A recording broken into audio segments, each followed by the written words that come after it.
ओम नमः संभवाच मयभवाच नमः शंकराच महेश्वराच नमः बाबा धवलेश्वर बालालिंग महाप्रभु दीपम ज्योति परम ब्रह्म दीपम ज्योति जनार्दनः दीपाहरतु मे पापो पूजा दीप नमस्तुते बाबा धवलेश्वर महाप्रभु संसार सुखी रखंतु।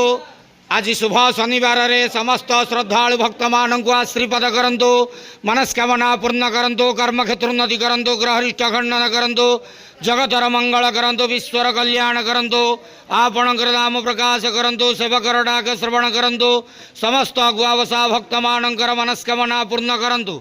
महाप्रभु धवलेश्वराय बालालिंगाय नमो नमः। संसार सुखी रखंतु, आनंद के वार हरि बोलो। आज शुभ शनिवार रे समस्त श्रद्धालु भक्त मानक आश्रीपद करंतु, आनंद के वार हरि बोलो। बाबा धवलेश्वराय बालालिंगाय नमो नमः।